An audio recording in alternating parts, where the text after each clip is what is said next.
Says we're live, so good morning, good afternoon if you're watching this at the regularly scheduled time of 4 p.m. Pacific, 7 p.m. Eastern. Yes, so that's right, we have these live streams every week at 4/7 p.m. Pacific time, Standard Time, Eastern Time, whatever. You get the idea. It's super cool, excited. Unfortunately, this is the first Sunday where I wasn't able to do it because we had some family plans. So I am doing it early in the morning. I only have until about 10 a.m. my time, which gives us a little less than 2 hours, and I probably need a little extra time at the end of there to get ready to go. Although this isn't the worst shirt I've ever worn. I like this one a lot. It's a pretty good one. So with that out of the way, thank you guys so much for joining us, whether it's now or in the future. We're so grateful to have you. I got a pretty cool idea that's just been like kicking around my brain, and like I literally couldn't sleep last night because of how excited I was for this idea. So I hope you'll enjoy it. I did put it in some topics that we can kind of skew this to, depending on your interest here. So we're going to make them grabbable first and foremost. That's obvious. You just make it grabbable. So we're going to talk about making grabbable bricks. Then we've got options to make them snap to the grid. We can also talk about making them paintable. So you can like change the color. And there's actually a really easy way to do that. And then the last one is spawnable. So where you can spawn infinite numbers of bricks. I'd love to do all of that. In fact, I'd like to even take it further where we talk about some of like the more complex math. Excuse me. Where we talk about some of the more advanced math, although I'm kind of like, I'm afraid to touch it. So to kind of give you an idea, so let's see, we're already going to have to touch on some really kind of crazy topics to do snappable, because to snap it to the grid, you're going to need to check the dot product of the forward direction against 4 different directions. So if you wanted to snap in a, whether it's square-like, you need to make sure that it rotates to the correct direction. And if Omni is joining us this morning, Omni, I'm not sure if you're here, but if you are, please let me know if this is the way that you did it. I know that you've got a similar snapping mechanism. I made one a long time ago, but I think what I did for mine is I just snapped it to 0, 0, 0. They were always facing the same direction. And if we had like square bricks, totally okay. So I think that's where maybe where we'll start, and then we'll take it a step further and show you how you can like actually make sure they stay in the same orientation that people let go of them in. So anyway, it's like there's some advanced math topics I'm afraid to touch because I want to make this as easy as possible. And for the most part, this stuff is relatively easy. So excited to get on that. Also, 5 of you guys are already here, and it's super duper early, so great to have you. Thanks for stopping by. We do have the poll, which we're going to use to determine where we start with this series. I see some people are interested in object spawning, so that would be a fun way to start. And honestly, I'd like to get them all in, all of these topics, so hopefully we will have time. Again, if you've just joined us, I have until about 10 a.m. This morning, so that gives us a little under 2 hours. So, very excited. Might as well get started. I'm going to go put my wallet out of frame. I'll put my watch on so I look a little fancier in the edited video later. Yeah, so that's right. If you didn't know this already, we edit these live streams into the content that goes on the channel. So when you see content that arrives on the channel, it's usually from a live stream, which is, I think, a lot of fun. So with that out of the way, let's go ahead and get started.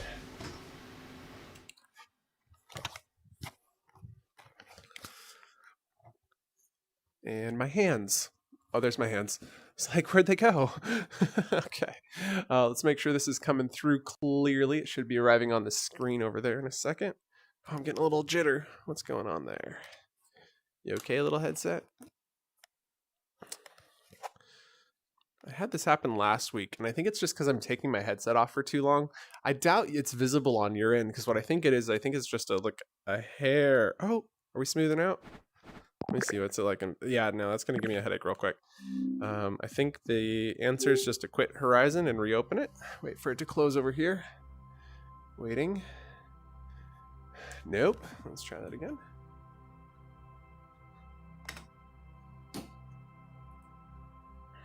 Escape. Alt Enter. None of the things are doing the things. No wonder it was jittering. Okay, close window. And close the program. Nope. Okay. Yeah, sorry about that, guys. But if you're having these troubles, I'm there with you. Now, while we're waiting for that to load up, I'm going to go ahead and get the chat pinned. And I can see that we got a message from Horizon Worlds Portfolio for Jim Pudden. Hello! Great to have you, Jim. Thanks for joining. Yeah, so basically what I think was happening there, and I don't know what's happening, but basically if I set my headset down, I'm using AirLink, and then I get this like almost like a millisecond of delay, but it's, you know, noticeable enough that it's like jittering.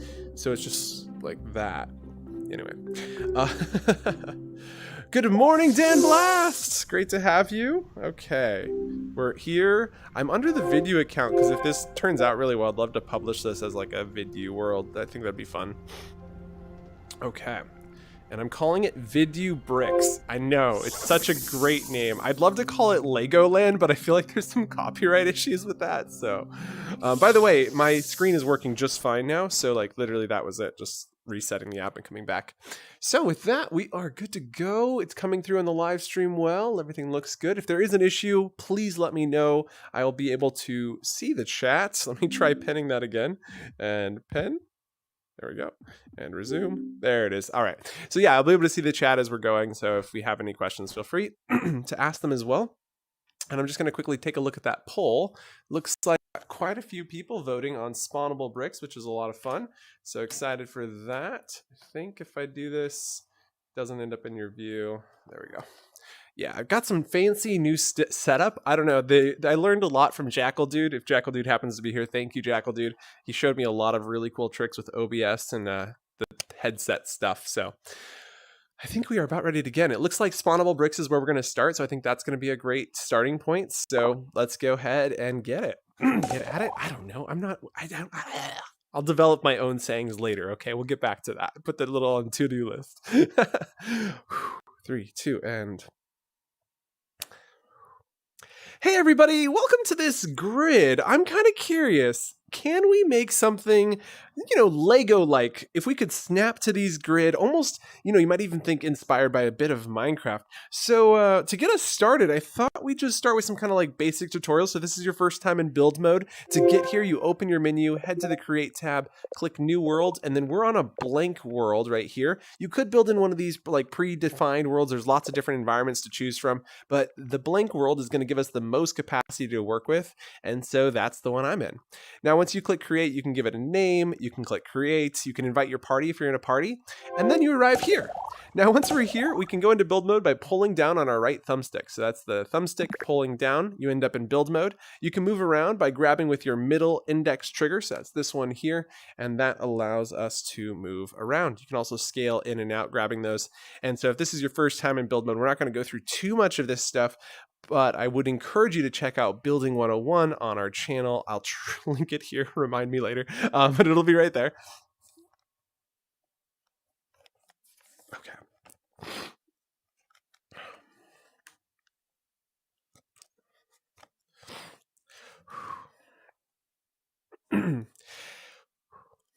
And if you're not really a huge fan of watching stuff outside of VR and you'd prefer to watch it in VR, it turns out if you open up your menu, there's a little button right here below the thumbstick. And if you press that, it's going to open up this menu. And if you press and hold it, you can move that menu around.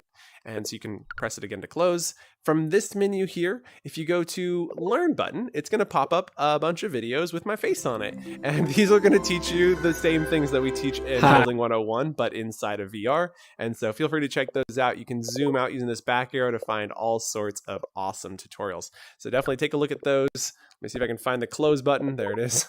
And let's go ahead and get started. So if you're just joining us in the stream, you can leave comments, or if you're here in the future, you can also leave comments, but feel free to ask questions as we go and I can see them, and we'll go ahead and get started.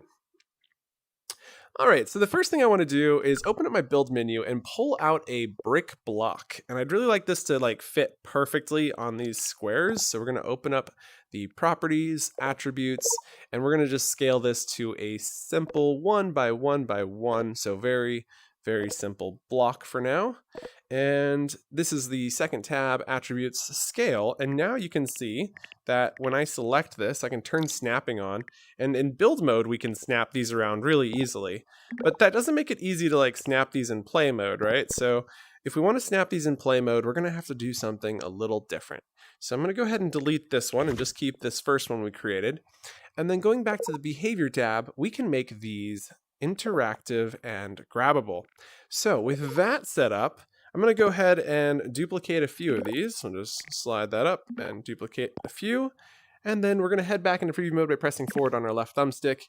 And here we are, and we can grab and interact with these. You could build with these. I saw recently a guy took these and he had built art. Like he had basically made an art room that was really cool. Shout out to Kuna Matata is the guy who did that.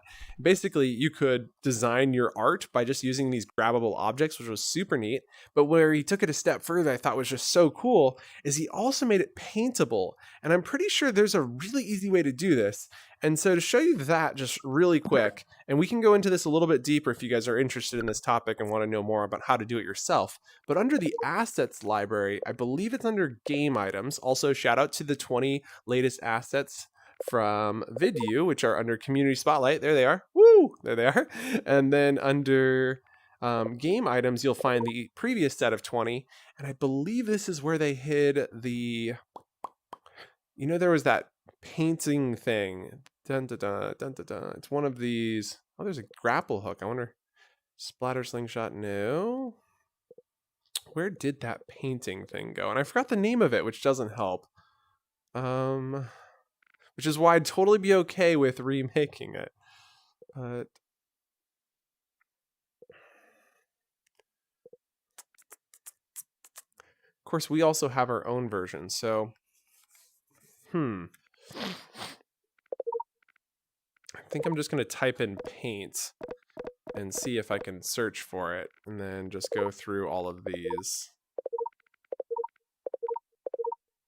Ah, here it is. Okay, so if you go down to decorations, you'll find the magic paintbrush.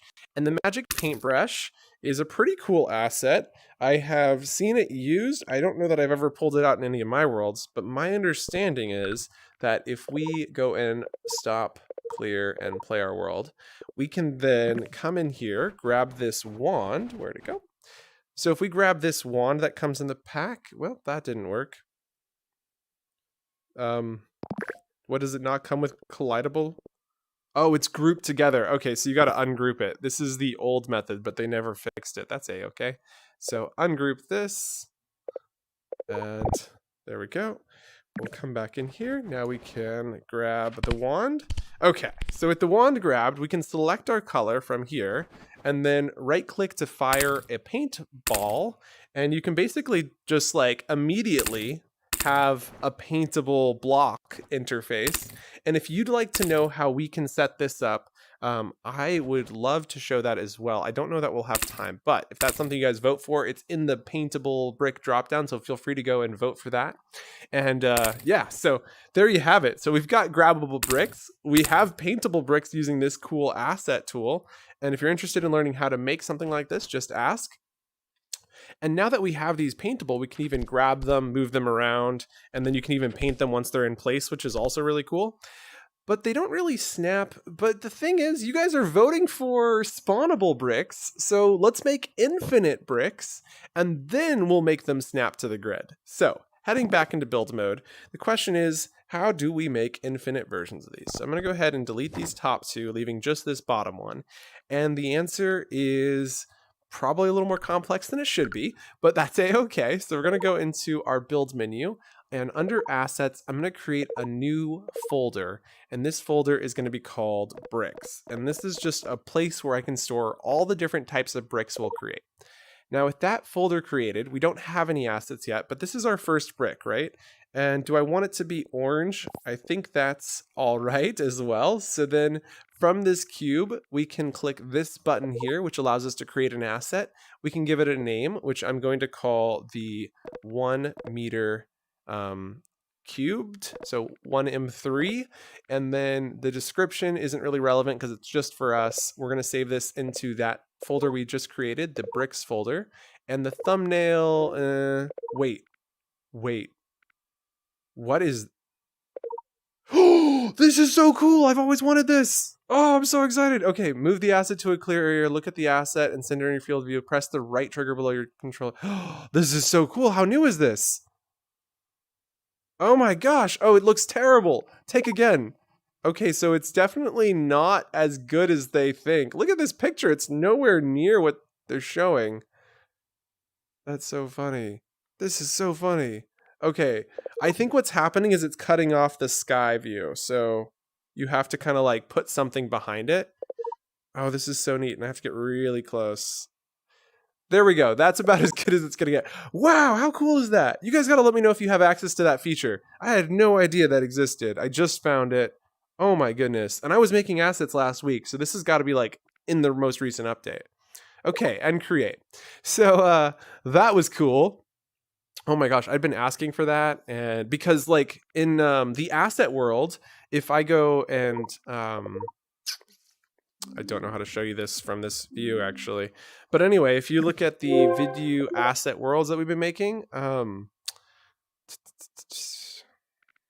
sorry, this doesn't need to stay in the final video, but if you look at here at Vidyuu Park, you'll see that there's script blocks. So I was like manually putting them into the pictures because I really wanted to take a picture of the script block. And so like even here you can see them. And so all of these photos you'll see have the script blocks in them because I designed them in to be in the space so that I could take a picture of the script block and the triggers and everything. But now I don't have to do that. I think it's still really cool. So I might continue doing it. But anyway, so exciting. Okay. Back on track.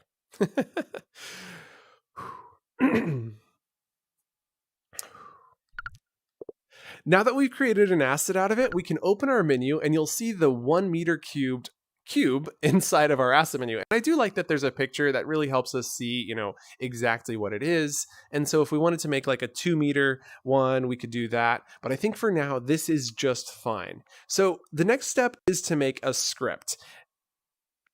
Oh my gosh. Good morning and good night. Bye, Sushi. Oh.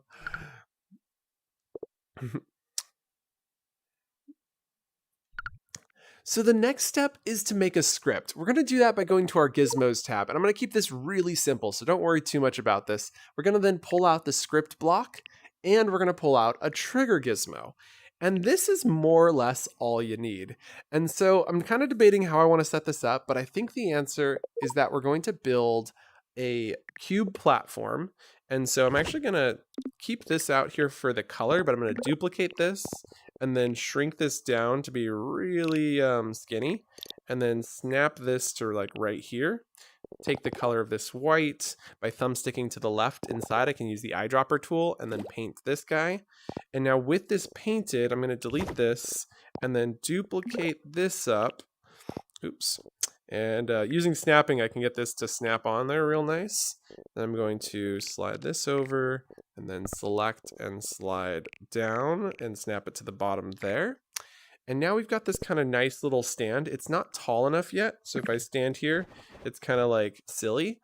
So we should double the height of this, which I'm going to do by duplicating and then sliding this here. And because I'm really worried about every object in this world, I'm going to duplicate this, or I'm going to grab from the stretch cube and slide that up and snap to there. Now we can go ahead and delete this. And now this area makes sense at its right height, but it doesn't really tell us what we're going to be spawning. And so to make it, oh my gosh, and it's grabbable. It's totally grabbable. That's hysterical. So let's select this, and then we're going to open up the property panel for both of these and make them not interactive grabbable. That's too funny.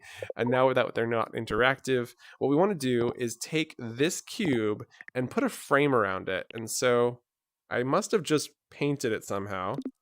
Oh, the color goes away. Interesting. Oh, I really like that color. Is the world started? Can I? Yep, we're just gonna go quickly grab that color. So we'll go, and I think it was this one actually. There it is. Okay. So now that we got the color, I can then thumbstick to the left to grab that color, and then when I duplicate it, oh, and duplicating also retains the color. Okay, there we go. And so then the next thing we want to do is, and this is going to seem a little crazy. So we've got this one here, but we want a perspective of it that looks different. So I pull out this cube, kind of find the perspective I want on the cube, which I think is going to be right about there. Place this in that perspective, then select this, select that, group them together by thumbsticking to the left with the selection. And then we're going to open up the properties panel, zoom in, delete this cube. We can then zoom out, and now we can do and now we can skew it by stretching with this cube, and we get this kind of really cool flat surface. Now, I think the lines on it we are losing way too quickly. So I really want to show the lines. And I think to do that, we're going to need to maybe change the texture and maybe change the color just a hair. It's not perfect, but it's okay. You'll understand you're getting a cube. We could also just scale it down, so maybe that's the right answer. Excuse me.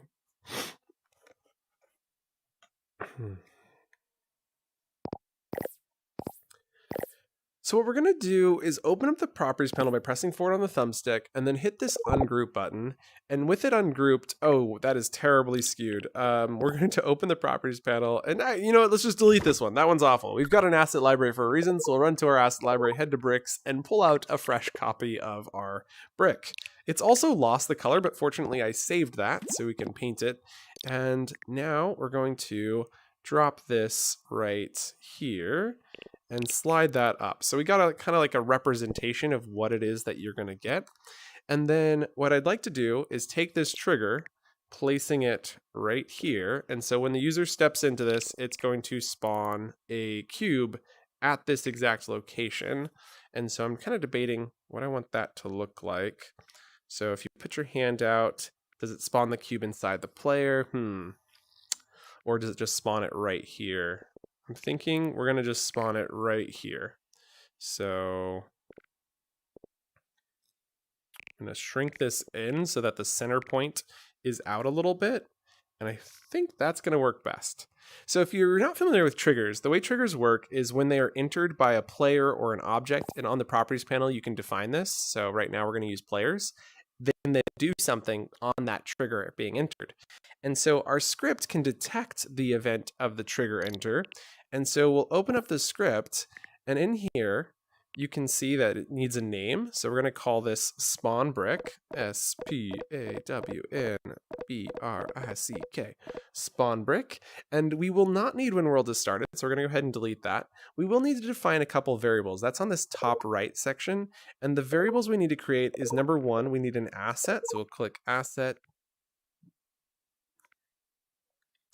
And we're going to call this my brick. We're going to call this new variable will have the name myBrick. It'll be an asset is the type, which allows us to reference that asset and then click confirm. Now with that, I think that might actually be all we need. So we'll head back to the events tab, which is the top left, where you'll scroll down to player events and find trigger is entered by player. Dragging this to the left, when the trigger is entered by the player, what do we want to do? Well, we want to spawn a brick, which can be found on your actions tab, and you'll scroll down to near the bottom of this first section. It says spawn asset. So we're going to drag that and drop that over here. And now there is kind of, I don't know if I want to get into this just yet, but for now this is okay. So asset spawning can happen really fast. So when you put your hand in, you might cause it to like spawn again. So I think it's important that right off the bat, we delay this by 1 second. And to do that, at the top here, you'll see set trigger detection. We'll drag that over here, placing it here, where we'll set self detection to false. Now this is self because this script will run on the trigger. So we're setting that trigger to no longer detect. And then 1 second later, we want it to be able to detect. Now to re-enable it, we'll go back to our events tab and grab when event is received, which we'll set up over here, and then drop down. I'm going to call this delay. And the reason I call this delay is because we are going to delay this event. And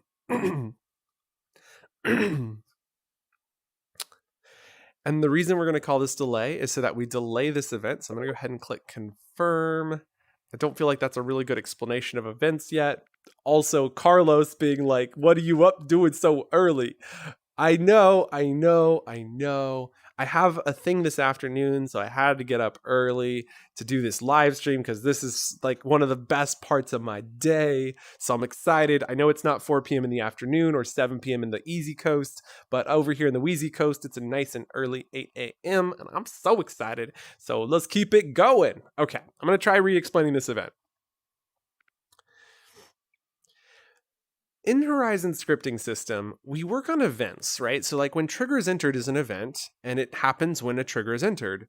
When delay is received, there is nothing to cause that to happen, so we get to cause it to happen.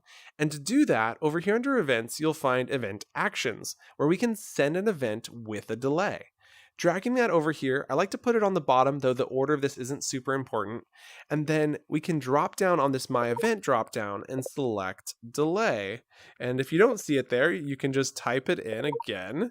And we'll go DELAY, enter, and confirm. And now we are sending delay to self after 1 second, which means it will be received on the trigger. So delay will be received here.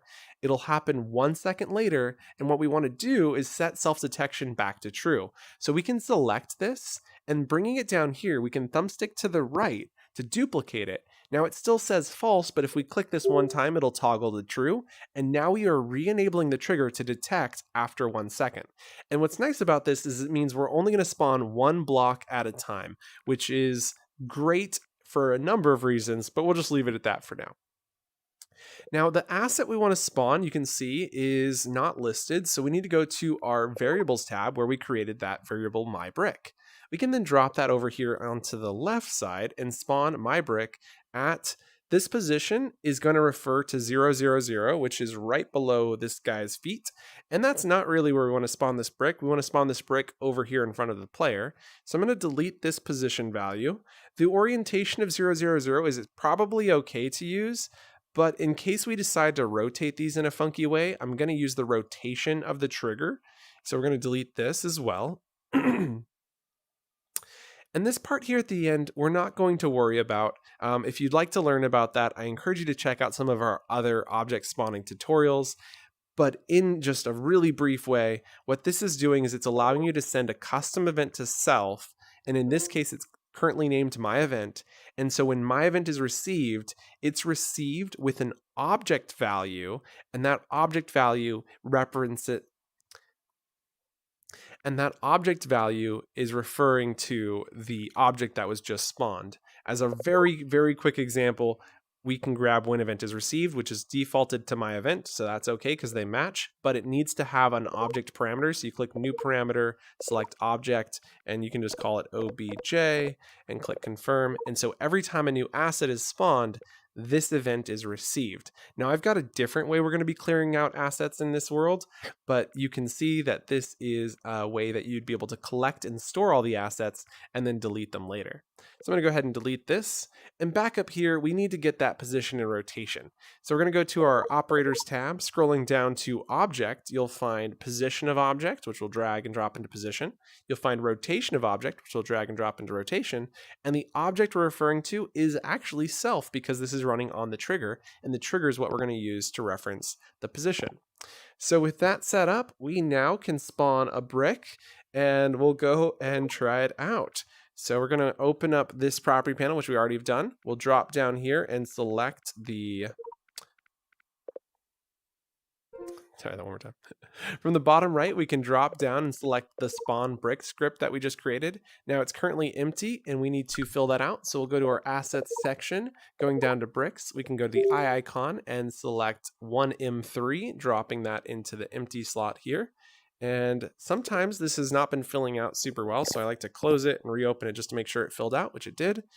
And with that set up, I'm a little nervous, but we'll go ahead and hit stop and play. And here we go. We're going to walk into our trigger. Hey, look at that. We got a brick. Nice. So we can now get infinite bricks. So every second I can stop by and pick up a brick and grab another one. And now we have infinite bricks. And the best part is we can come over here and paint them with whatever color we would like. So like that, we basically have built the first part of this art tool. And like, this is really cool. And so you could stop here. I mean, you can take this in so many ways. Like, honestly, this doesn't just have to be bricks, right? So you could duplicate this. All you do is grab, select, duplicate, and slide. And then instead of it being a brick, we could do a sphere, right? So we grab this sphere. We want them to be 1 meter by 1 meter by 1 meter. So we go to attributes, change the scale up to 1, 1, and 1. And then we go back to the behavior tab where we can change it to be interactive and grabbable. And then it's black because the world isn't started. So if I hit play, it'll turn white again. And then if I open the properties panel, I can create a new asset, which I'm going to call 1 meter cubed sphere. There we go. And then I'm going to put a space in there so it's easier to read. Then we're going to grab the new folder and we're going to make our photo. So if you've just joined us, check this out. This is crazy. You can now take a photo of your asset from build mode by pressing your index trigger. How cool. Oh my gosh. I love this so much. I'm going to click looks good and then click create. Also, let me know if you have access to that, because I just remembered this account has some like secret tools, so I might be showing you something that's like a work in progress. So can somebody else check and see if they have that? Because oh my gosh, what if I just showed something that's like super duper work in progress? My bad. Yeah, my bad. That's sorry guys, I didn't know. I just thought, you know, Horizon doesn't have official release notes, so it's hard to know what's been added and not added. Oh my goodness, I am so embarrassed. But anyway, let me know if that's officially supported. I feel like Carlos is just like cringing right now. He's like, please, like, stop it. Okay, so we've got these set up, and then from this trigger, we can now open this up, and then at the bottom, you can see where the brick is. We can clear that out by clicking the X, and then back in our asset library under bricks, we can go to this sphere that we created, and then drag that pill into here. And with that filled out, I'll double check that it did fill out. We now can build with bricks and spheres in play mode. So your published world now has infinite numbers of these and these. And I realize now that this is grabbable and this is grabbable. That's a mistake, my bad. But look at that. We got, you know, whatever that doesn't look great. There we go. It's a face. You know, you can start really designing. It's really exciting. Also, hi, Mikey. Omni uses a grab event to spawn blocks. Very nice.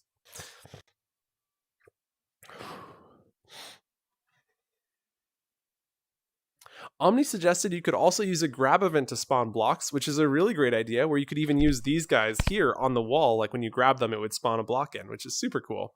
So we now have done it. We have spawnable bricks. If you have any questions about that, please leave them in the comments. What do we do to clear the bricks out? And so what I wanted to show you was an easy way to do that. Now, before we start clearing bricks, I'm going to stop the world and make these two objects non-interactive because I just want them to be art pieces on the wall. So turn off interactivity on them. There we go. And then what I wanted to do was pull out another fun asset in the asset library. See, the asset library has so many cool tricks in here. And one of them is under the game items, also a Vidyuu asset, no doubt. It's delayed hard reset. Now this will work in build mode just fine, but as of right now, spawning assets does have a bug where it doesn't work correctly after you hard reset the world.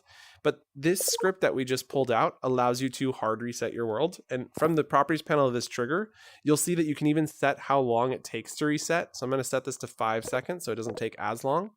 And I'll show you what this does in just a second. So we'll go ahead and hit play. And then we'll come into the world and we can spawn in a couple bricks. We can set up our little art piece here in the back. Not super pretty, I know. We'll get these snapping in just a second, but give me a tree top. Yep, this is a tree. If you don't believe me, you'll see in just a second how tree-like this can get. Okay, this is not looking like a tree. Whoa, my hand. Whoa, what am I? There's something there. I'm grabbing something. Okay, I don't know what's happening.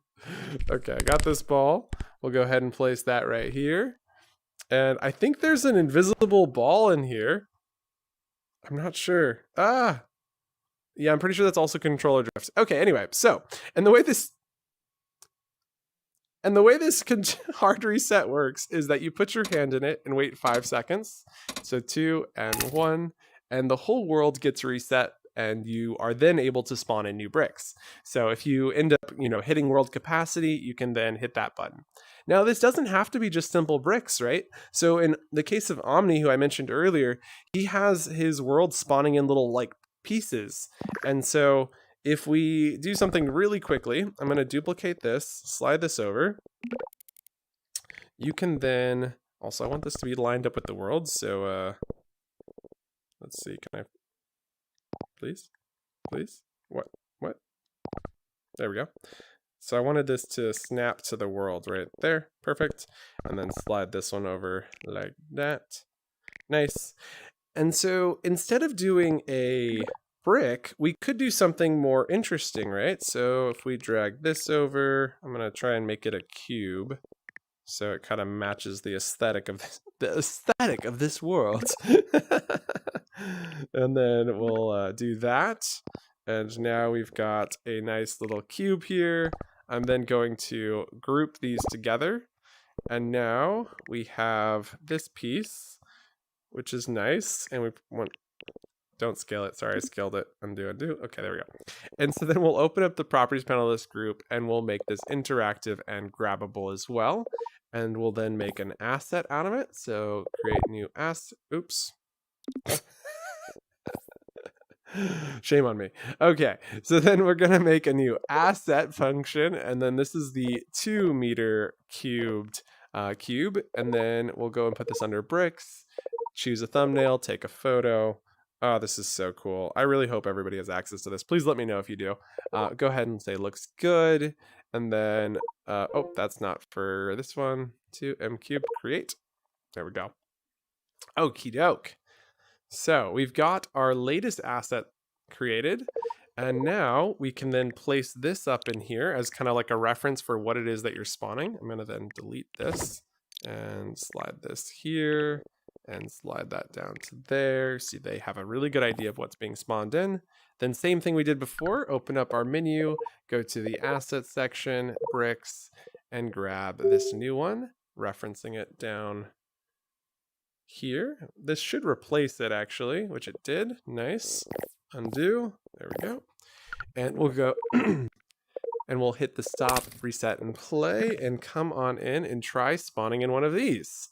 Whoa. It's big, it's massive, but look at all the things you can do with it. I mean, you can really start to build a house with this, which is like one of the coolest things you could even imagine doing. You can like take this and put it on top, and who knows where else you'll go with these ideas, right? Like, this is pretty cool. So now let's get it to actually snap to the grid so it's a little bit more of an enjoyable experience, because right now this is just like, Also, you can walk through them, so I've been thinking about addressing that. I haven't fully decided, but we'll come back to that. Okay, so with the spawning section of this video done, it is time to get on to the snapping. So we're going to head into build mode, and we're going to delete these 2 pieces. We're going to make sure this is not interactive grabbable, because I think it is. There it is, yep. And no longer interactive, nice. And so the next step is to make a new script. I'm going to take 1 second break, but feel free to leave your comments. I can read them as we're going. Great to have y'all here with us in this early morning on the Wheezy Coast, although it's the afternoon, or getting close to the afternoon on the Easy Coast. We're on the Wheezy Coast. That's with a W. And a lot of our friends over here, I think, are on the Easy Coast. Shout out your time zone in the comments, please. Sweet nectar. Okay. Whew. Great to have you all, by the way. And yeah, so we've kind of talked about the main things in this chat, and we did that all in like 30 minutes, so not bad. Let's see, it's 8:18. Yeah, not bad at all. So snappable bricks is the hard one. We're gonna teach it in a very easy to follow way. So kind of like look forward to that. And then I'm trying to think what else. And then we want to kind of potentially upgrade the snapping. So right now we're going to snap to the world grid. And then we want to talk potentially about snapping to a non-world based grid. So there's that as well. And yeah, let me know if you guys have any other questions. I think I'm going to end the poll though, because we have reached the point where all of those things make sense. Perfect.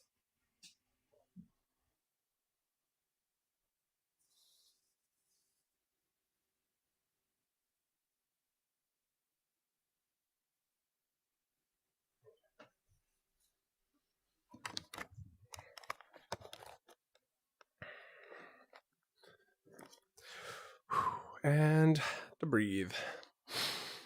Okay. My chat is still in the right spot. My hands are back. And this script is basically going to say when let go, lerp, not lerp, divide and floor position. Okay. Okay, my hands are not here. I'm really confused. Come on. Are these the wrong hands? What happened to my hands?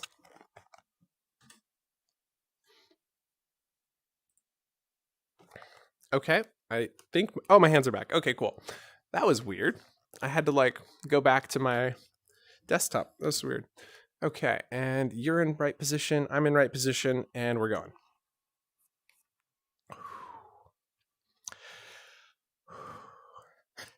Our next goal is to get these objects to snap to the grid. And to do that, we're going to open up our menu, head in. Excuse me. And to do that, we're going to open up our menu and head to the gizmos section where we're going to pull out a script gizmo. And the way this script is going to work is it's going to be attached to each of these objects that we're spawning in. Now we're going to open up the properties panel, and then we're going to take this and call this brick. B-R-I-C-K, enter. Okay, so we've got this brick. Now, we don't need to know when the world has started, so I'm going to go ahead and delete that.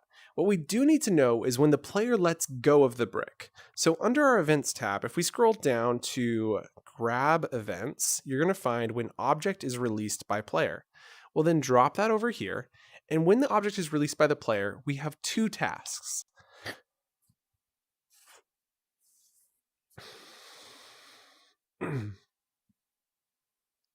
Now, when the object is released by the player, we have two tasks that we want to complete. Task 1 is we want to move to, so we're snapping to a position, and we also want to rotate to, so we snap rotate to a position. Now, for now, I'm going to set this to be 0, 0, 0, and this is just a nicety, so I'm just going to leave it like this, and then we're going to move self to, we're going to delete this because this is the more complex one.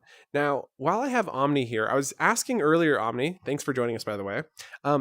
I was planning to do a dot product comparison using like a bunch of ifs and just see if the dot products are close enough to know the orientation of the brick. Is that how you were able to snap rotate, or did you find an easier way to do that? Because I'm kind of curious what you did for that. Okie doke. When we're moving, when we're thinking of letting go of a brick, we're trying to imagine it snapping into a place, right? So if we put it really close, the orientation is going to go to 0, 0, 0, which basically means it's going to reset its orientation, which is fine. But how do we get it to make sure it's in these bounds? And so I think it's important to know how the world is defined. So this is 0, 0, 0. This would be 0, 0, 1, and then 0, 0, 2. And if you go up 1, that's 0, 1, 0. And so just kind of understanding those spaces, which means this here is at 0.5. This is 0.5. This is 0.5. And so we might want to move the object to the 0.5 snap point. But how do we do that? And so I think the easiest method might be to create a new variable, which will be called vector. And it's going to be called position, or we'll call this new position. Okay, so we've got the new position vector variable, confirm, and we're going to set this a couple of ways. And so the first thing we want to do is drag the variable into the left of the set 2 because we're setting the new position to a new value. We can then grab this pill and thumbsticking to the right, duplicate into this slot, so we're moving self to that position once we've created it. We then also want to create a new vector, which we can go from our operators tab, scrolling down to the new vector from XYZ, dropping that into the value tab. We can start thinking about each of these values as an individual value. Think about the X value, think about the Y value and the Z value.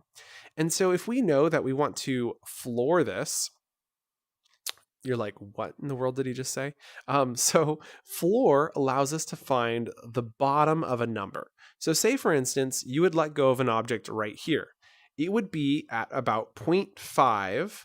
It would be 0.50, which means the y value is at 0.5. If we floor it down to 0, then we can add 0.5 and we'll be at the right position. And I think that's going to be the method we're going to use, and it should work. I think we'll see. So what we're going to do is then duplicate. Actually, we're just going to grab this from the values tab. So on the values tab, grab another set 2, and we're going to set new position. So after we do this, we're then going to set new position to be new position plus 0.5. So on our operators tab, we can grab a plus symbol. And the reason we're using plus and we're adding 0.5 is so that it's at that halfway point. My plus value is not working. 1 second. Let's try closing, reopen. Operators tab, plus symbol. There we go. All right, so we're going to take this new position, putting it also into the left side so that we can modify it. So we're setting the new position to be the new position plus a new vector on the... Whoa, okay, I just got that lag again. Come on. Oh, there we go. Which we'll find... Then we're going to head to our values tab, where at the bottom, we're going to find a vector input, which is going to allow us to add 0.5. And we're just going to do this in all 3 slots because floor is going to the bottom and we need to make sure that we're finding the midpoint. And so if the floor takes it from 0.5 down to 0, but we want it to be at 0.5, this will increase it back to that. And so back on our operators tab, there is 2 things I'd like to draw your attention to. There is floor, which finds the bottom. So if you think of values being between 0 and 1 having a decimal, it brings all values between 0 and 1 down to 0. And values from 1 to 2, it brings it down to 1, and so on. And so that's what floor does. Now ceiling does the inverse. From 0 to 1, it increases them to 1. From 1 to 2, it increases them to 2. And so both of these are super useful, especially when you're looking at something like this. Now, normally what I would do is add 0.5 and then floor it. But because we want this to be at the halfway point, we're going to floor it before we add 0.5. And I think that'll work. We'll try it out and see if it works. So now we're going to grab floor, and I'm going to thumbstick the right into both the Z, Y, and X places. And now we just need to plug in the current Z, X, and Y. And so, or Z, Y, and X. Maybe I'll do one of these at a time so I don't lose my X, Y, and Z. Oh my gosh, how did I mix those up? It's too early on the Wheezy Coast. My apologies. So back here under vector math, you can get X a vector, Y a vector, and Z a vector. So we're going to grab the X, dropping that into here. And then I'm going to duplicate this into the Y and Z again, and then dragging Y to replace the X of, and dragging Z to replace the X of here. So now we have X, Y, and Z in the correct order. Now, this is actually going to be the position of self. And so this might seem a little cumbersome, but it is the best way to do this. So we grab set 2, dragging it up to here, and we're going to duplicate new position into the left side again. And then back on our operators tab, you're going to find object, position of object, and then we're going to use position of self. Now, what we're doing here is first setting new position to be the position of self. Then we can use new position because we've just set it in each of these slots. And what this allows us to do is only call the position of function one time. And while that's an advanced concept to even consider that, like you could have just duplicated this into these 3 positions, but it is much more efficient to set a vector and then use that vector in 3 places than calling position of self 3 times. So now that we've set this up, the first thing we do is save the current position. We then modify the current position to be the whole rounded number down. Then we set that new position to be plus 0.5 so that we're at the midpoint. And then we move self to that new position and rotate self to 0, 0, 0 so there's no rotation value on it. So with that set up, we're going to go ahead and pull out one of our assets. So going back to the bricks section, we'll pull out this 1 meter cube. Opening up the properties panel, we can then attach the script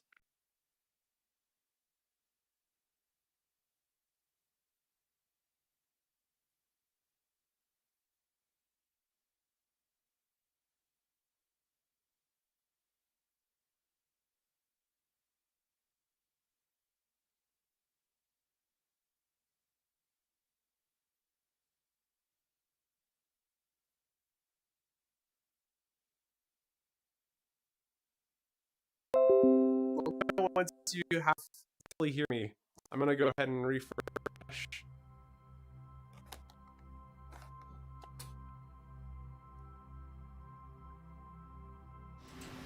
Let me know when we're back, you guys. Just comment, and we'll be back hopefully very soon.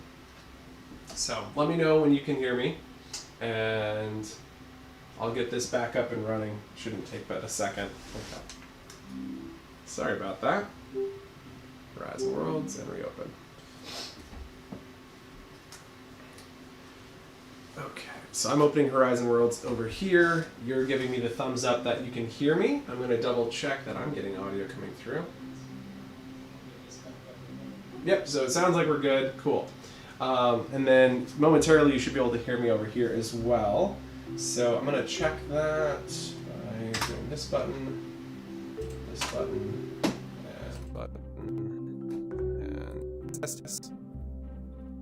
test. Okay, looks like we got audio.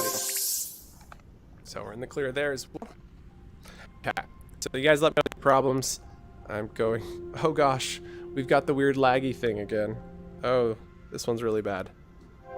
Oh, no, it's okay, it's righted itself, we're good.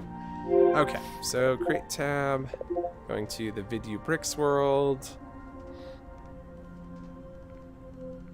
Oh my gosh, crazy lag right now. Debating whether I just close and reopen. My hand is not following my hand. Oh, but there it is. I don't know. I don't know. Oh my goodness. So, yeah, sorry about that, but we are back. Where did we leave off? We were working on... We just attached the script. It was about to function. We were this close. Oh, brutal. That was brutal. So close.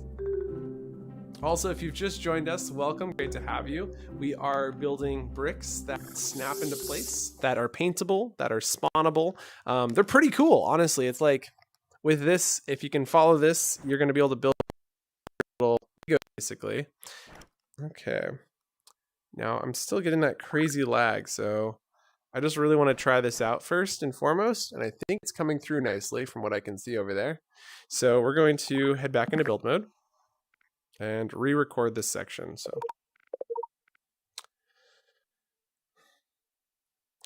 all right, so on our cube that we just pulled out of the asset library, we're going to drop down and select the brick script. Now with the brick script selected, we should have a functioning brick. So we're going to go to our script and stop and play. Then, oh, thank you. We're going to head back into play.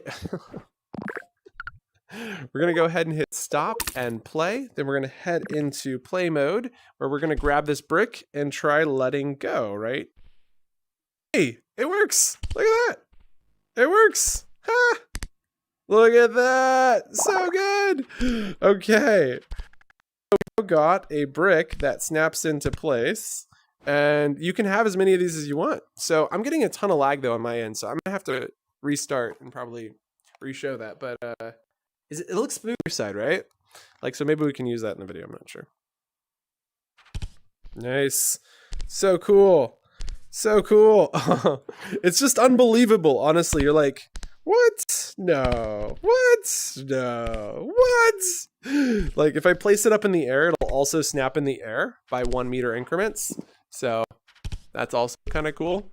So, oh my gosh, this is so fun. This is so fun. Like, honestly, like, then you grab your paint tool and you're like on your way to the most incredible thing ever. So, yeah. Oh my goodness, you wouldn't believe what I just saw. I'm gonna have to close Horizon and reopen. Oh my goodness. You wouldn't believe it if I told you what I just saw. It was so crazy. It was like my whole lines. Everything was lines. And we're gonna pin you guys to the experience. Let's grab that. Oh my goodness, what is happening? Did I just crash again?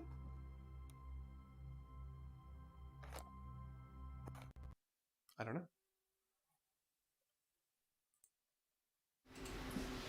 I'm not sure, but I think I'm gonna restart my headset as well because it seems to have crashed as well. We're gonna go power both of these things off. And but yeah, how cool is that? I mean, Yeah, that was so cool. So, that is just the beginning. So I wanted to see what Omni had said. He says, it will make you scream. I have a script in the asset that pops all the variables when spawned and uses array cast with overrides.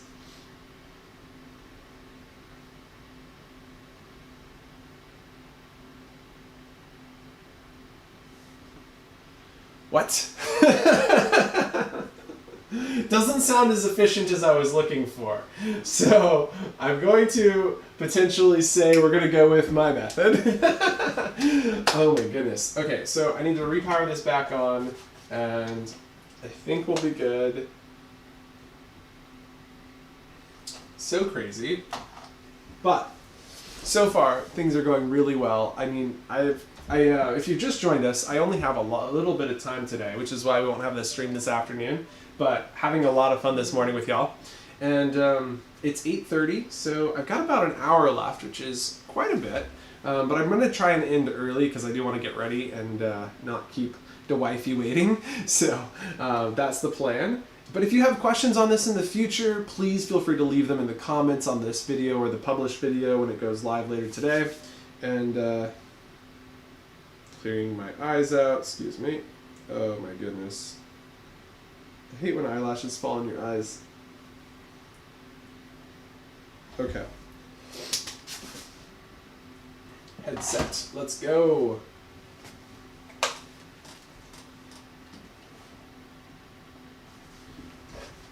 And logging in.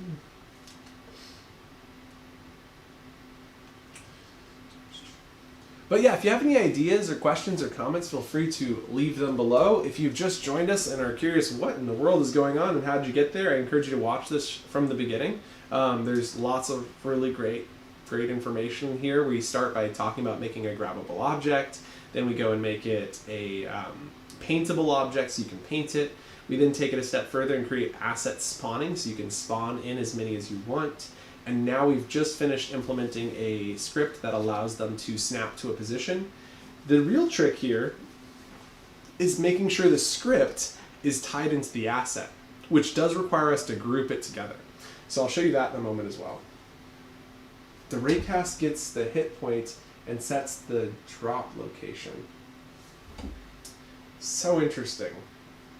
So interesting.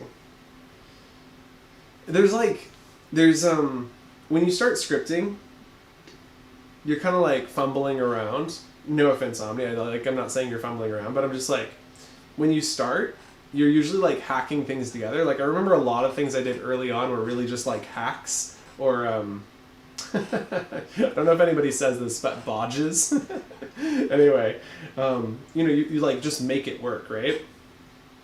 And then as you start learning more advanced math concepts and more advanced like things, you are then like, oh yeah, the right way to do this is this way. But I don't necessarily agree that that makes it the right way, as much as that there is multiple ways to do things, which I think is so cool. So, I mean, if it works, and that's kind of neat. All right, so I've just loaded back in. I realize I've made a massive mistake as I logged in on my headset without using Airlink, so sorry about that. Let's switch back to QuestLink. It looks like they changed the name from Airlink to QuestLink. That's interesting. Okay, so with this starting up, I'm going to switch back to here. You should be able to hear me. Test, test. Quest looks like we're coming in clear. Good. And library, loading up Horizon Worlds now. All right. And I'm also going to bring back the chat panel so I can see you guys. And grab and align right there. Pin to experience. And resume.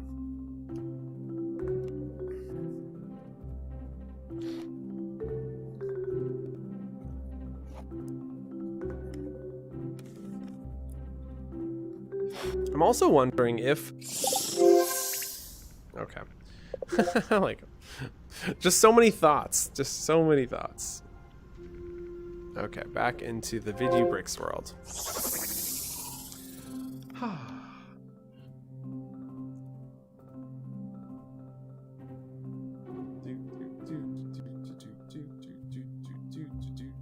Hey.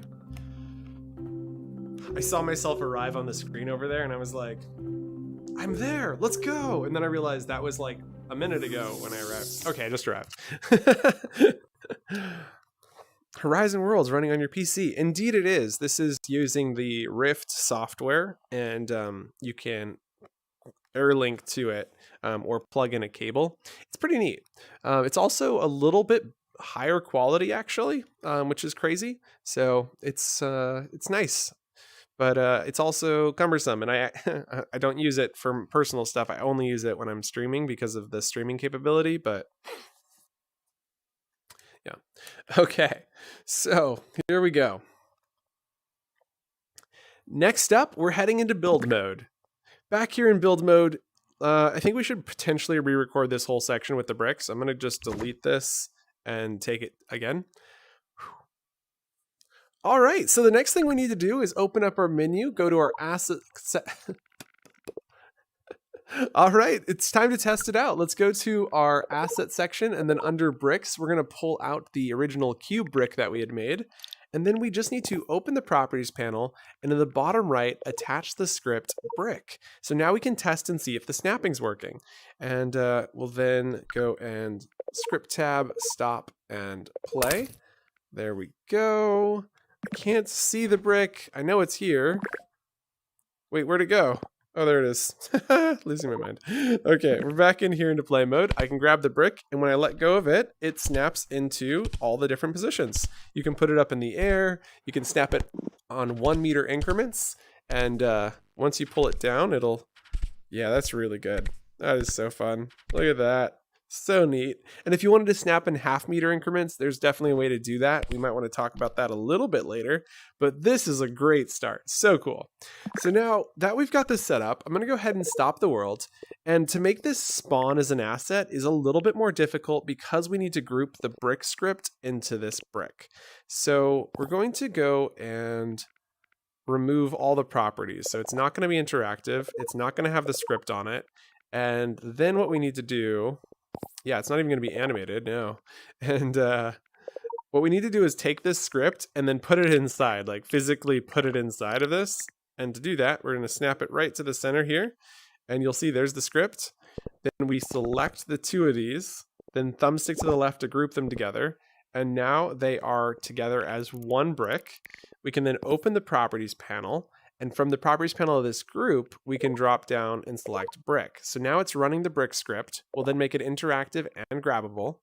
And with that, we'll double check that it is still functioning correctly. So we'll hit play. Gonna sneeze. Excuse me.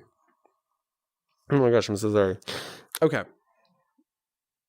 We'll then head into play mode. Grabbing this brick, you can see that it is still working. Perfect. Nice. Okay. That is important. So very good. We'll then head back into build mode. We're going to stop the world. And then heading back to our build menu, asset section, brick section, we can go info icon, edit, and change the selection. So if I click change, I can select this brick and click confirm. Clicking update, we've now updated this brick.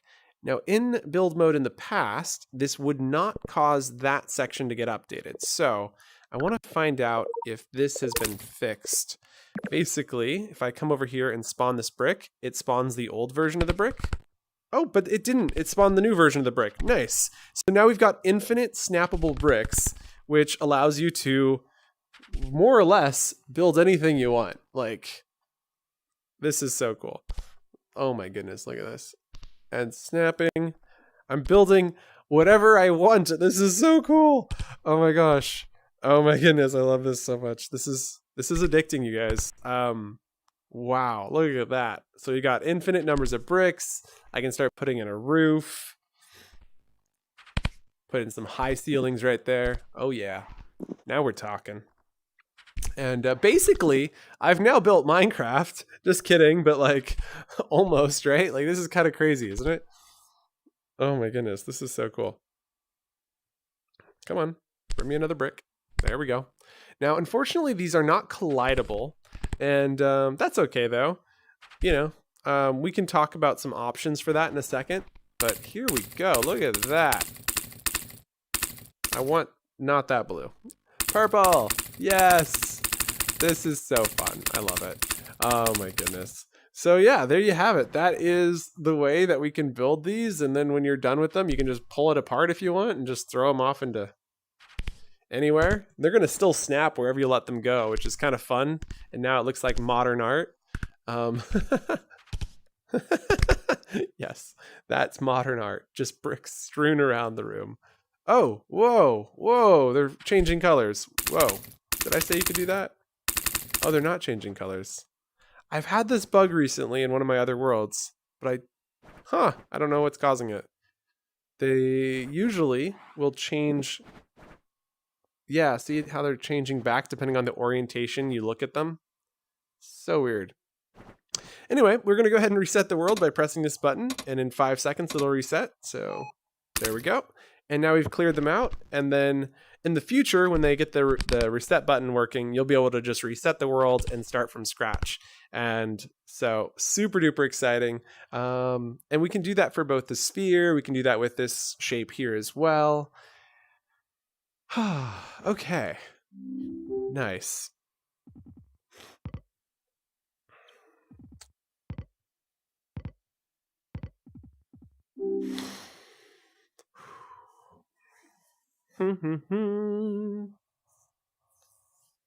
Just thinking through my thoughts about orientation. All right. Heading back into build mode. Excuse me. Back in build mode, we're going to start taking this a step further. So we'll go ahead and stop the world. And we're going to open this up and remember that this is no longer necessary because we can spawn these in. I'm going to go ahead and delete this cube. We still have this script, which is important, but we have this guy here. And so I'm going to pull out a copy of that one as an asset. So we go into our asset library and go down to bricks and pull out this guy. Now, important to note, he doesn't pull out perfect, and that's okay. But because it's a grouping, we can actually move the script into this grouping, which is kind of neat.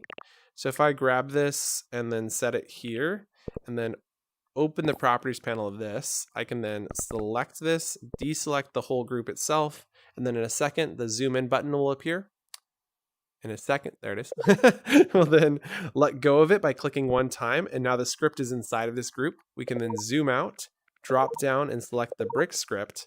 And with this set up, I'd like to just show you what happens here, because I'm curious what happens here.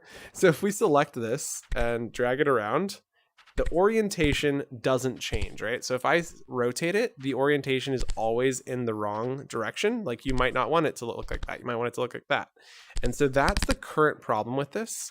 The position also seems to be off because it's 2 meters. So that's another issue we should try and address. And let's see, anything else? So orientation and changing it to half-meter increments. So I think the 1 meter increments are awesome, but I think we should really go to half-meter increments. And that will solve the problem of the 2 meter by 2 meter objects, but we'll go into this in a little more depth in a minute. Okay. Indeed, right? All right, so we're going to head into build mode, and it's time to start solving these problems with our script. So we'll open up our properties, zooming in, and then open the properties panel of the script that we can zoom out. We'll leave the script inside for now. And then on our script, we're currently taking the floor of this, but we can go a step further, which is to take our position, multiply it by 2, and then divide it by 2. And then instead of adding 0.5, we add 0.25. Yep, so if you didn't follow that, I'll explain what it does in a second. But let's start by just filling out what I said. So we're going to add 0.25 here. We're going to duplicate this here by thumbsticking to the right, and then we're going to delete this. Heading back to our operators tab, we'll grab the multiplication symbol. We're then going to take new position and multiply it by 2. And number input 2. So this will double the values for the X, Y, and Z. And then we're going to use the floor function again. And then we're going to divide it by 2 afterwards. So then go back to our operators tab, grab the divide symbol, and divide new position by 2, which should cut them in half. If we had moved this up to here, that actually might be the better method. So let's actually change this back to 0.5. And then we'll just divide it after we've added the 0.5. And this is easier because if you wanted to change this number from 2 to like 4, basically every time you increase this number, it's going to refine it. So by multiplying by 2, it moves it to half meter. By multiplying by 4, it moves it to quarter meter. If you go beyond that, it starts like really getting fine. And so we are setting the new position to new position times 2. So just to quickly walk you through what we're looking at here. We start by setting the new position to the position of self, just like before. So we're saving the current position. We're then multiplying that position by 2, making it twice the numbers. The values all are times 2. We then set the new position to be the floor of those values, which removes the decimals. So by multiplying by 2, if it was at 0.5 or 0.55, it gets multiplied up to 1.1. And so we get to keep that half value that we would have otherwise lost by flooring. And then afterwards, we add that 0.5 back in to make sure that it's on the halfway point. And then we set the new position to be divided by 2. So then we move to the new position, and then the rotation we'll get to in a second, but let's start by seeing if this solves our positioning bug. So if we come in here, grabbing this, can we now position it closer to the floor? Nope. It's like, it's close, but it's not right. We're definitely getting finer results, but the position is still off, which I'm wondering if it might be, let's go and stop the world again. Maybe we don't need this. So I'm going to go and zoom out, delete this guy, and then hit play. Okay, so drop that there. Oh, there it is. Okay. Nice. Up, up, up. So we are getting the half meter snapping, and we're also getting the position just about right. Just about right. But because it's flooring without adding to it, interesting. Okay, this is interesting.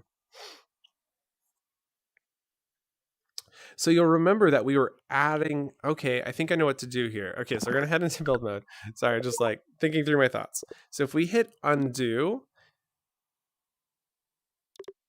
we're going to move this adding of 0.5 before we floor it. And then theoretically that works, I think. Or maybe it should be plus 0.25. I'm not entirely sure, but we're gonna go try that out. I like to guess and check. Sometimes it's just faster. So we're gonna drag that right down to where should the floor would be. There it is. Okay. And so yeah, that solved our issue. And so basically, remember the cube. I'm gonna show these both. So the cube, because it's at 1 meter by 1 meter by 1 meter, the center point is a half meter off the ground. But this one is 2 meters, so the center point is 1 meter off the ground. And so we'd added 0.5 at the end to make sure that it was centered at the half meter point. But this one we had half meter before we floor, so that way the center is on the 1 meter point. So definitely a little cumbersome if you have a bunch of different sized objects, but that is the explanation for that. Which then should mean that if we want this to still be on 1 meter increments, we don't need to multiply by 2. If we just set this to be 1 and set this to be 1 here, so we're not changing it at all. We're leaving these numbers here. In fact, I could just delete them, but I'm going to leave them here because we can adjust this to change our fine tuning in a minute, which is going to be useful. So then we'll go ahead and hit stop and play. And this should still work just now on 1 meter increments rather than the half meter we were at before. So if I set it down, it works. It goes up by a meter. You can then go up by another meter. Awesome. So that should then play nicely with our 1 meter bricks. So let's try pulling out a few of these. Yeah, so now that plays nicely with our 1 meter bricks. It's important to note that I didn't build this perfectly 2 meter by 2 meter. And so definitely making sure that these are exactly 2 meters by 2 meters is important so there isn't this overlap and overhang. And so we can fix that. We're gonna go ahead and stop the world for a second. And then we're going to ungroup this object. And then we want to make sure that this fits into 2 meter by 2 meter space. So the first thing I'm going to do is grab from this, First thing I'm going to do is grab from this snap point here and snap it to this point here on the grid. And now this is snapped to 2 meters. And then if we grab this point, snapping it here, we want to make sure it doesn't go beyond 2 meters, which is what it's currently doing. And so I'm having trouble snapping it to right there. So I think the answer is to delete this edge,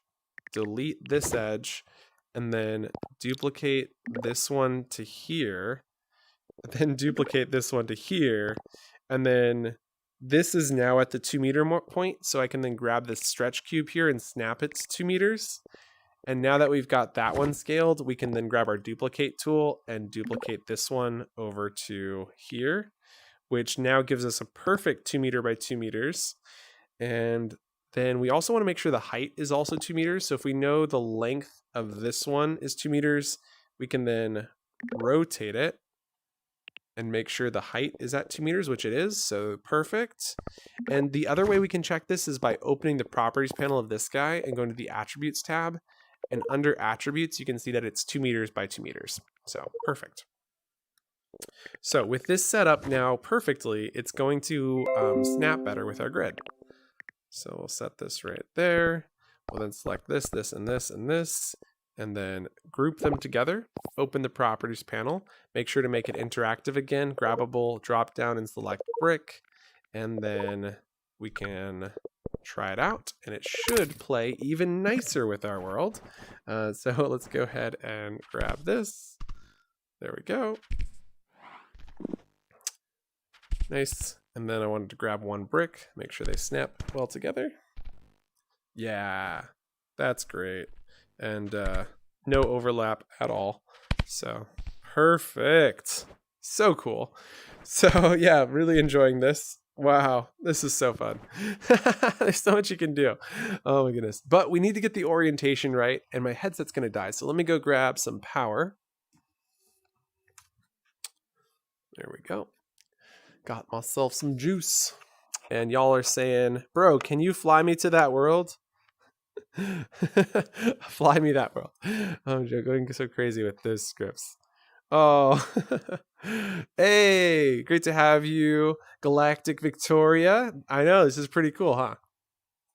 If anyone would like to see a similar idea, yes, you got to see Omni's Dungeon Master Domain World. It is incredible. We might even want to stop by there before the end of the stream because that was really the inspiration for this video. So cool, so cool. Okay, so I'm going to open menu and resume. Okay. Got you. I put you right back here so I can see you again. Now let's see. We've got this world working. We've got the snapping right. The only thing we don't have is the orientation. And so what we need to do is find out how it's oriented. And so the way to do this is a little more cumbersome than I'd like it to be, but I will show you, and hopefully this will make a lot more sense. And maybe you'll learn some advanced concepts that will unlock a lot more. So one can dream. So the first thing we need to do is start using an if. And basically, we need to recognize a bunch of different rotations as they correlate to orientations, which is not super easy to do. The orientation of this is off. So if we're going to redo this because I think this will make it easier to work with. So ungroup. The first thing we do is select the script. Then we select these guys. Then thumbstick to the left to group. Now the orientation of this is oriented with the brick. Excuse me. Now the orientation of this is oriented with the script block, which is oriented to the world already. So you can see Y plus is upwards. You got X and Y, or X and Z going in these directions. And so the first thing we want to do is orient this to the Y up. So let's see. We want to then see the forward direction. And so forward direction is this value here, which is your X positive. Just confirm that's X positive. Yeah, or excuse me, Z positive. So we want to check first the Z positive. So forward direction with world's forward direction. And if they're the same, then rotate it into that orientation. So we go into here, grab our greater than symbol, and I might have to build this out and then test it and then explain it. Okay, this isn't placing. Oh, there it goes. So the first thing we're testing is the dot product, and a dot product allows you to check the orientation compared to like the parallelness of two lines. I'll try to explain it a little bit better, but here it is under vector math. We're going to place this into the A slot, and then in the B slot, we just need a number. So when two lines are parallel, it returns a 1 value, but because things are never going to be perfectly parallel, and we just want to rotate by 90 degrees, we just want to make sure that it's more than like 70%. So we'll say 0.7. I think that should be okay. So we'll say if the parallelness of these two is greater than 0.7, and what were we checking is the forward direction. So we'll go back up to object and grab forward direction of object. And so we check the forward direction of the object, which is self, compared to a new vector, which will have the forward being on the Z, X, Y, Z. Yep. So we'll say Z1. And if that's the case, then we rotate to 0, 0, 0. And then else, we'll do something else. And basically this is a little bit of manual like checking for me, because just I don't recognize all the orientations off my head, like right off the bat. But basically we can then have a few different orientations we're checking, and then we're matching these together. So we're basically just trying to match each orientation. So let's go ahead and hit play and see how this works. So, oh, right. I forgot. You got to open up the properties panel. Since I ungrouped it and regrouped it, I need to make this interactive grabbable, drop down, select brick, and then we can stop and play. Here we go. So with that, we'll then let go of it, and it has oriented this way, which is not exactly what we were looking for. I'm assuming this is 0, 0, 0. And so when letting go, or maybe this is 90. Oh, whoa. Okay, it worked that one. That angle worked. So what angle was that? Okay. So what we want to recognize is that if I rotate it this way or this way, it's rotating to face this way. But when I rotate it this way, it does orient correctly. So I think we got one of them set up correctly. So good job to us. And it appears to be the one that we think it is, because any orientation of this causes it to rotate that way. So first one is correct. I don't know how, but it is.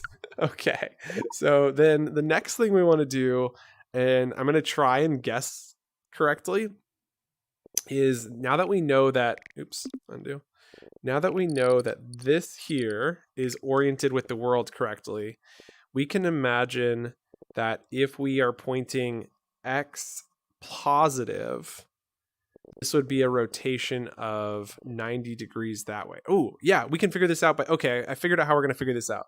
So we're going to grab our else if, dropping that into here. We're going to do the exact same thing as before. So we're dot producting the forward direction against a vector. Now, this isn't the vector we're going to go against. So the first vector we went against is this one here with it pointing this way. So this is currently oriented to the world. So it's saying, is my forward direction pointing this way? And now we're going to say this way. So x positive 1.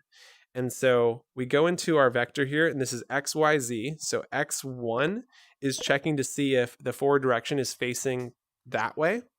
And then what do? We then rotate 2, and we'll just manually rotate this. So if I open the properties panel of this, you'll see that its current orientation is 0, 0, 0. And then if I rotate this, we'll now see that the orientation is 0, 90, 0. So I can then just type in 0, 90, 0, which it happens to have right there. And then we'll just do that for the 4 cardinal directions, and then we can do the up and down as well. So the next one is -1. So where this was +1, this will be a -1. And then this orientation is going to be, what, 180? Yep, so 0, 180, 0. So then in this third slot, we type in 180. And then we're going to do the inverse of this one up here. So else if, and type this as -1.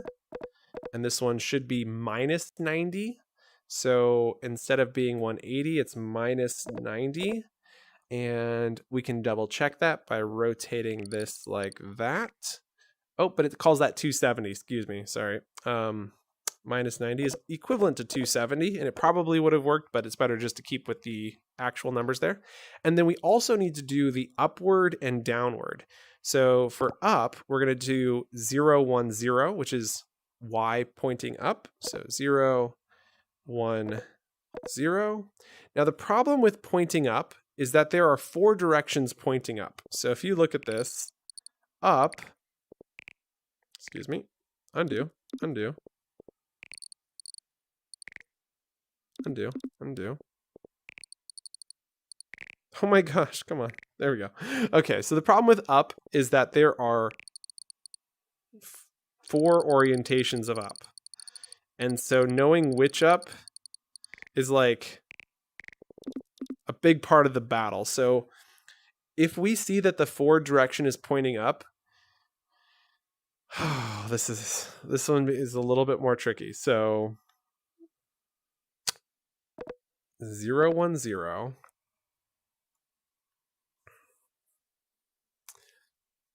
There are 4 options that we could manually type in by using the exact same if else, just using the upward direction.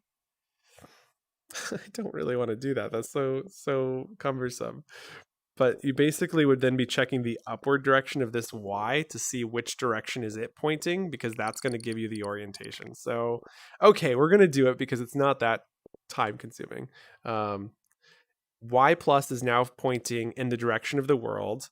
And so we know that the 0, 1, 0 here, we're going to delete this for a second. And then basically, if it's pointing up, there are 4 separate directions that it can point up. And then the else is that it would be pointing down. So I'm actually going to else this and say, if it's, we're not going to do this. We're just going to debug print if there's an else, and basically say that there's a bug, like error question mark. Basically, this is a great way to say something happened that I wasn't expecting to be possible. Try and figure out what's causing it. There we go. So we got error. And then we want to duplicate this and also do for -1. So we're going to do positive and negative at the same time, I think. And then down here, we've got this whole if stack. So we're going to start with this if, placing it into here. And so immediately after finding out that it's pointing up, we then need to find out not the forward direction of self, but operators tab upward direction of self, and find out if that upward direction, so the y value, is pointing towards the world's forward. So right now you can see that this is y positive, and it is pointing towards the forward direction that way. And then we get a value of 270, 270, 270, which I'm curious why that's not exactly 270, and fixed. And that one's not 270 either. Boop, and there we go. And hi, Kale. Or was that Kale? Oh, no, maybe not. Okay. So there we go. So, oh, wait, 270, 270, 270 comes out as 270, 180, 0. What? Is that still y positive? It is. Okay, so that means in this case, we rotate to 270, 180, 0.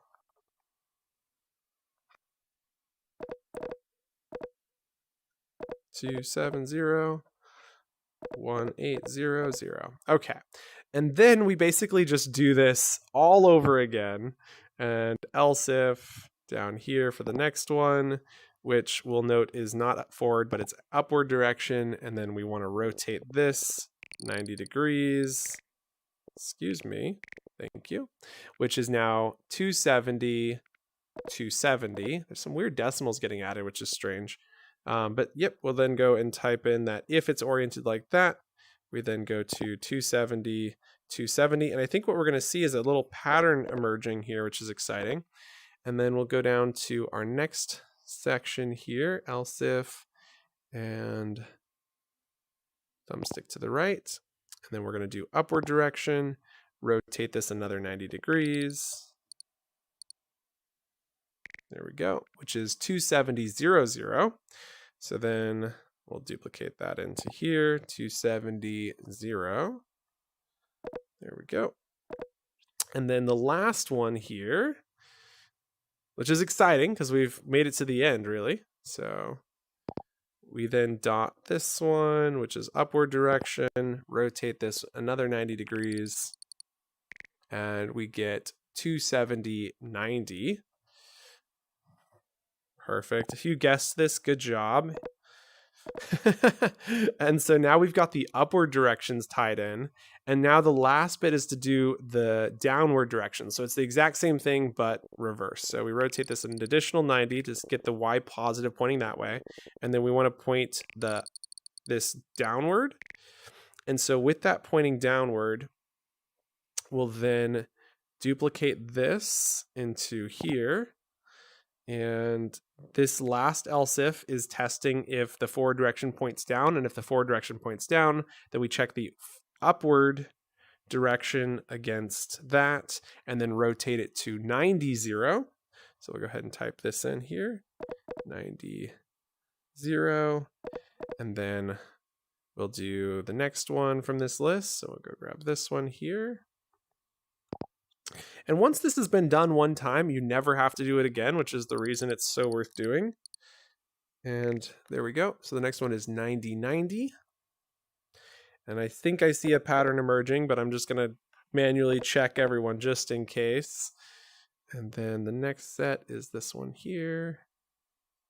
Else if, and rotate. And that one is 90, 180. I feel like there's got to be a better method of this and that I'm just missing some like really obvious math trick here, but this is okay. And then last but not least, rotate.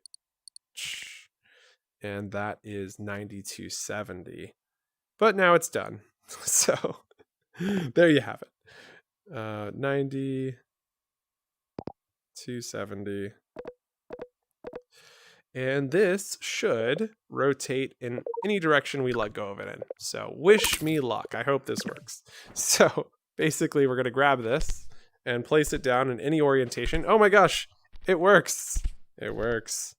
So rotate it like this, let go, rotate it like this. Hey, that's exciting. So now we can rotate these pieces in any orientation and get them to snap. And basically now you can build, whatever you want. Whatever you want can now be built. So let's go and save this into the asset so we can now start pulling these out. So we're going to go to script and stop. And then what we need to do is update the asset in our asset library. And so what we'll do for that is opening up our build menu, assets, bricks, information, edit, select, scroll down, change selection, select this object, click confirm, and update. And with that updated, we should be good to go. Welcome Crow Black, or iRock, excuse me. Sorry, I'm only know one person with the last name Black. But iRock, great to see you, dude. Long time no see. Also, welcome Mikhailo Baraka. Great to have you, and glad you like them. So thanks for coming by. Okay, so let's go and play the world. And we're going to spawn in this guy. Yo, it's working. Orientation's working. It's snapping. Oh, this is so cool. Okay, so basically you can now build whatever you want. I mean, like, go crazy, right? So, you know, you can snap this on top of that, and you get some weird stuff starts happening.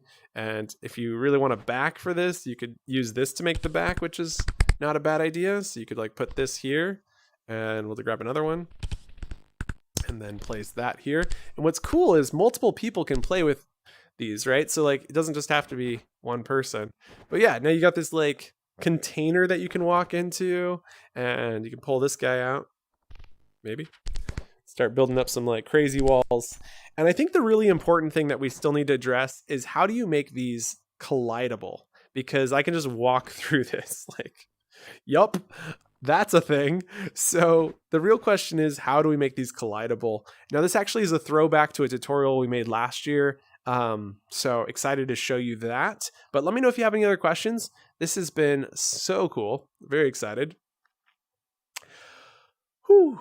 And in terms of timing, I think we have just enough time to lock these in place. And then we're going to have to wrap. So let's stop the world. I'm going to zoom into this one. This is our most advanced script. So we're going to keep working from this script here. And we need something to be received. So I'm going to scroll to the top. This whole bottom piece is our orientation thing.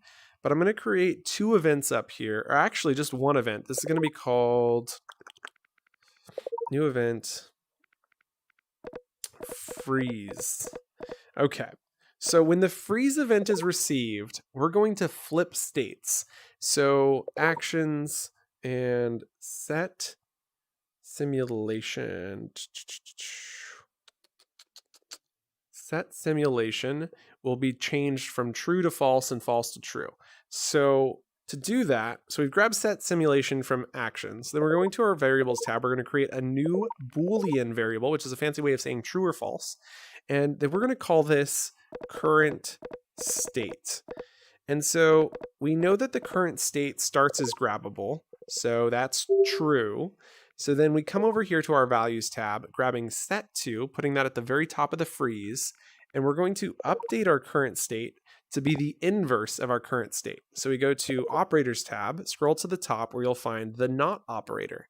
And what not does is it flips the state. So if this starts as true, which it does, when we put it into not, it means not true, which is also known as false. So it sets it to false. And then when it comes back through as false, not false is true. So it flips it back and forth between true and false. So now all we need to do is send a freeze command to the brick to change the state. So to do that, we're going to use a wand similar to this one.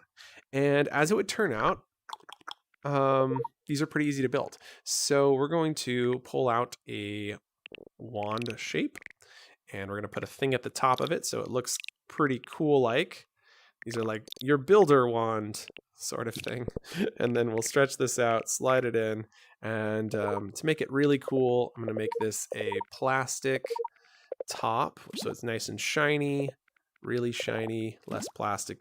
And then the rod will be a nice wood tone, but it's going to be colorful wood. So we're going to make it purple. And then it's also going to be made out of metal. Purple wooden metal. Now that is what I call a fancy thing. So with our design coming along nicely for our rod here, I'm going to actually scale this up a little bit, snap that into the center. Nice. There we go. The next thing we need to do is go to our gizmos tab, where we're going to pull out a trigger, or excuse me, we're going to pull out a script gizmo as well as a projectile launcher. And there's a few things we want to do. So what we want to do is fire a projectile out of the front of this. When that projectile hits something, we're then going to cause it to switch states. So from our script, we're going to open up the properties here. And this might be more complicated than I'd like it to be, so bear with me. This will be called wand. Now, the wand needs to know about the projectile launcher. So we'll go into our variables tab, create a new object variable called projectile launcher. And I've simplified it a little bit, so it's proj launch. Clicking confirm, we've now created a new object variable. And then back on our events tab, we can scroll to the very bottom where you'll find listen to events. So when the world started, we're going to listen to the events on the projectile launcher. When a projectile hits something, it returns a value. And so there's two things we want to do. Thing one is know when the projectile hits an interactive object. We also want to know when the index trigger is pressed by a player. So controller events, index trigger is pressed. So when the player presses their index trigger, we're going to launch a projectile, which is actually pretty easy. You just go to Actions tab, scroll down, and grab Launch Projectile, drop it in here. We're launching projectile not from self, but from projectile launch. We'll thumbstick to the right to duplicate that. And then when projectile hits interactive object, we then want to go back to our Events tab and scrolling up, grab the send event to object, and we're going to send the freeze event to this object. So replace self with object, dragging down, and then drop down and select freeze. By sending freeze to that object, it'll flip its state, so it'll either be frozen or not frozen. So with that wand created, we just need to set it up. So we'll select from here, here, and there. And I actually want to open the properties panel of this up front. Now selecting these three, thumbstick to the left to group them together, open the properties panel of this guy, then drop down and select the wand script, and then we'll reference the projectile launcher here. Make sure this is set to interactive and grabbable, letting go. We should now have what we want. It's a little big, so I'm going to scale this down to a more decent size there. And script, play world. So here goes nothing. Fire, and I can now collide with it. Fire again. I can now walk through it and grab it. So you can see this now works. So we've now built a way to freeze objects and unfreeze them. So if I spawn in this object here, I can place it and freeze it, and now and freeze it. Oh, right, we didn't attach the freeze script to this one, and we didn't update these. So only this one works because this is the only one running the freeze script, but we can quickly add that to the others. So we'll go ahead and click stop. And this one has been updated. So we just open up our assets menu, going to bricks, information, edit, and change. Select this guy, click confirm, click update. And with that updated, we should be able to, there we go. I'm going to go ahead and delete this guy. Script and play world. Okay, where did we go? Hello there, thank you. And so we'll come on over here, grabbing one of these out, and voila. There it is. Okay, so we're going to go ahead and grab one of these. And once you get it in place, you can then lock it in place and start building your own little fortress. And actually what's kind of cool about this is if you only have one wand, you could actually like enclose yourself in. And this is not the way I'd recommend enclosing yourself in, but you could lock yourself in. And please, may I have another? Please, sir. Maybe? There it is. Okay, now we'll grab this last one here, placing it right about there. Nope, that's not right. Right about there. There we go. And now we can lock this, and now nobody can get in to see us. We can have our own little private space. Stay out! And then when we're ready, we can unlock it to leave. And yeah, you can build this, like you could build multiple floors. The other thing that's kind of interesting with this is I think you could set it like this and then fire at it. Oh, that didn't work. Interesting. Interesting. I was thinking that maybe you could set it up to like make some weird angles. But yeah, once we lock this in place, we can start jumping on top of them and building floors and all sorts of stuff. So pretty neat. Cool. So we are at 9:24, which I think means it's time to wrap up. Man, I've really enjoyed this. I want to keep working on this and like actually build a world because this is so fun. But I mean, literally look at this. We just like in an hour and a half sketched out a really freaking fantastic world. Welcome, Lilac. Thanks for checking this out. So if you've just joined us, we started this off by building an object that was grabbable, so you could grab it and place it around. We then learned how to paint those objects with this paint tool that's an asset that you can grab out of your asset library. And then we learned how to snap it into positions on the grid. We then learned how to spawn. We learned asset spawning at some point in there. And then we just learned how to lock them in place. And we also added a hard reset here. So we can go 1, 2, 3, 4. And there we go. We've now reset the world. And thank you, Victoria. Appreciate you. And so with that, we have learned quite a bit here. I'd like to take us on a quick tour of Omni's world. If you'd like to join, feel free. I do need to run, though, pretty soon because of a family event that I'm excited to go to. It's a birthday party, by the way. So if you didn't catch that, it's a 1-year-old birthday. So kind of excited also. It's a birthday for a 1-year-old. So maybe a little nervous. People tab, search for OMNI, Omni Parker. There we go. View profile, creations. And this was inspired by, wow, I didn't know you'd been making characters. That's cool. Clothing assets, nice. Let's see, where is this? Dungeon Master, there we go, Visiting Worlds. So let's go take a look. Can you add gravity? Yes, you could add gravity. I don't know that it would be useful since we're snapping them in place though. Because we snap them, like definitely could have objects that have gravity that are not snapping, right? So if you watch the very first part of this, when we make them grabbable, you could make those have gravity, and then you could freeze them in place using the new freeze script that we just introduced.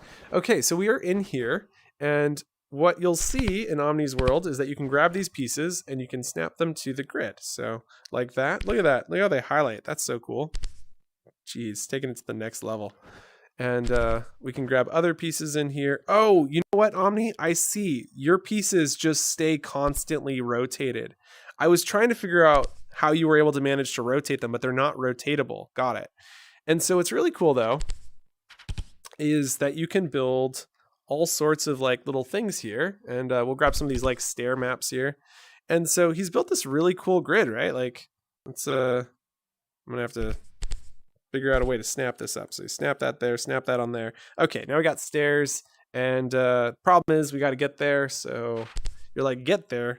See how you enter here? Basically, this is like a D&D board, right? And so you can imagine you need to traverse around this map. And you might be thinking, well, okay, that's okay.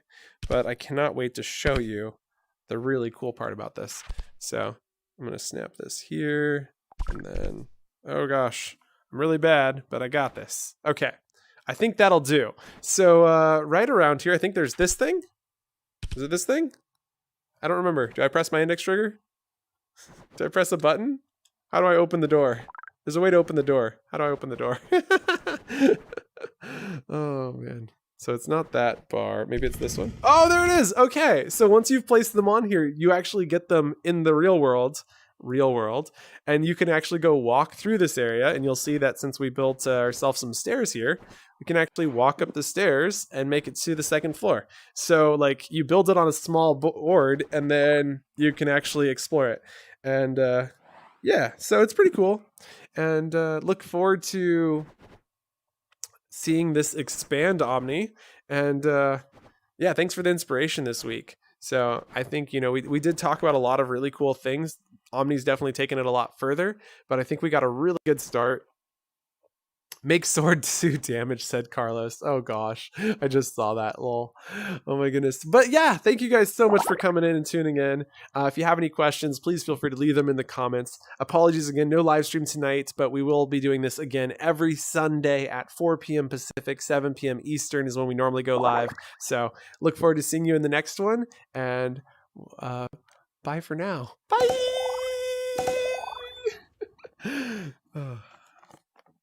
Okay, there we go.